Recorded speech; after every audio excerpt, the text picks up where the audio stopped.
This is the completely capable, perfectly acceptable, incredibly nice photos taken Sony 35mm f1.8. It's a great lens. And that's the Voigtlander Nokton 30mm f1.4. Look at the size difference. Both very capable, both very beautiful. One is about twice the size of the other. But when I go to put it on my camera body, let's take a look. Not bad, reasonable, within the realm. That's the Sony. But then look at this.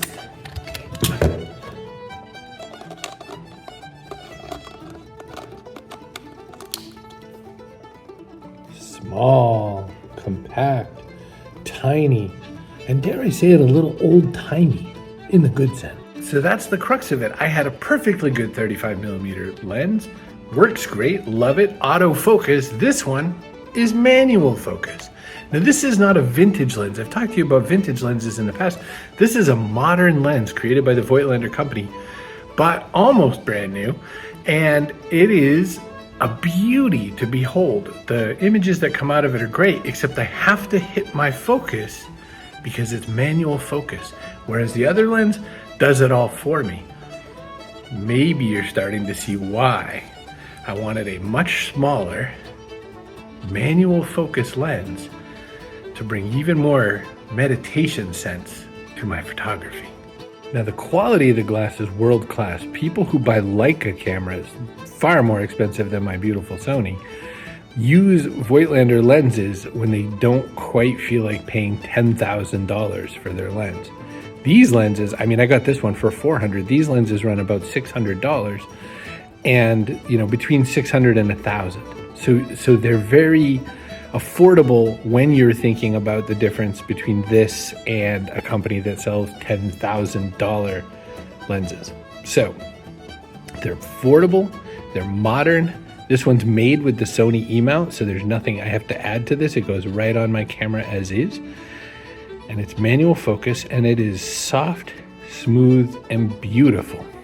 The Nokton has a manual aperture ring, so you turn this to open the aperture, close the aperture, etc., and a manual focus. So as you're dialing this, that's how you're deciding where you're hitting with the focus. And so when I'm looking to focus on something, I can zoom in on it, I can use this little dial, and once I start to see that red part, which is called peaking, then I can say, boop, take the shot, and see how I did. It's a photo of a photo, a video of a photo of a photo. What am I doing? It's videoception. So now all that's left is to take some shots with it. But before I get into that, I want to say really quick that the whole reason, again, it's about refinement. So the storyline today, Pee Wee Herman's word of the day is refinement. Because I had a good 35mm lens. I had a good one. It was perfect. Autofocus, everything's great. Reasonable price. Did exactly what I wanted it to do. A lot of the last bunch of shots you've seen have been on that lens. But this is smaller, and I really like the compact size. What I'm going for here with the compact size is that even though this is a professional camera, and even though it's kind of an obviously professional camera, if I make this lens smaller, for whatever reason, it's a little less threatening. Does that make sense? I'm pointing this at you as opposed to pointing something a little more hefty, let's say. Because if you're pointing a big lens at someone, it looks like you work for something big. It looks like you're trying to capture something very big, And I think that what I was chasing was that. I wanted something smaller, but still could reach that 35mm, but also have a wide enough aperture that I can make something look, give that blurry background if I need it. Kermit here is my long-suffering model. Whenever I'm testing things, I either shoot at Kermit or I shoot at Lord Ganesh behind. So right now,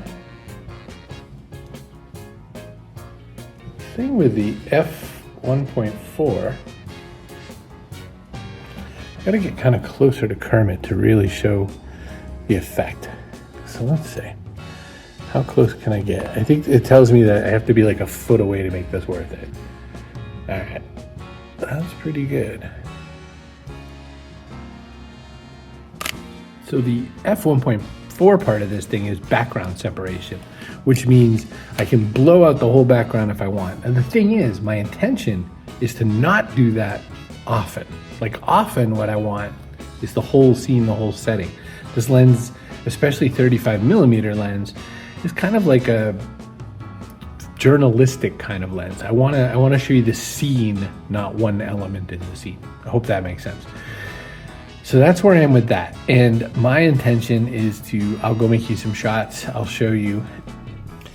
So I can take us into Camtasia. We can look at these. So this is Luminar Neo, which I had already told you about. And in Luminar Neo, we can look. This is the shot I did of Kermit.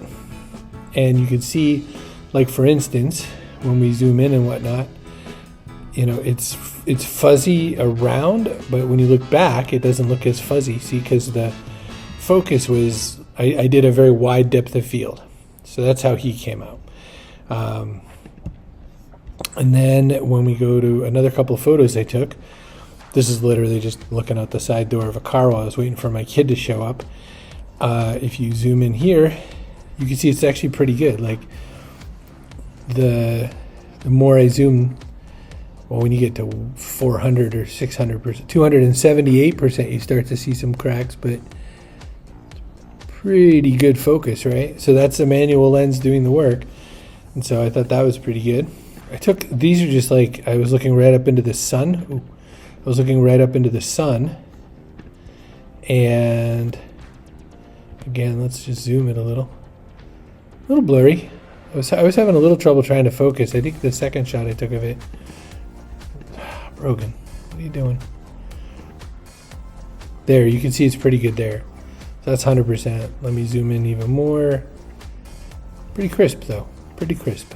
So I think it's pretty good. I think, you know, it's a gorgeous manual lens. You can definitely see how good it looks, you know, in pictures like this. It's just a nice, crisp, clean looking kind of shot. And also doing this, I got a chance to show you a little bit about how Luminar Neo does what it does. Which is, like I said, I often just go in and just push kind of the auto buttons and say, well, that's probably good enough. And then I export them out. And that's what I did here. But I'll stop the recording and I'll go back to talking to you. Look, I don't do lens reviews. I don't know what you want to hear or not. I love the lens. It's beautiful. It's affordable compared to expensive lenses. It's kind of in the middle of the price of things I've ever paid on a lens at all. Which means it's more so than my very inexpensive vintage lenses, but it's right in Sony E-mount, so I can put it right on my camera without any fuss. So that's kind of what I like. I love the small profile. I got it more for that than any other reason. It's got a very fast aperture, which means I can blur the background a lot, but in a very small profile. So those two things together is why. And I like the fact that it's manual, so I can focus more on meditation. That's all I've got for you. Email chris@chrisbrogan.com, and also be good to yourself.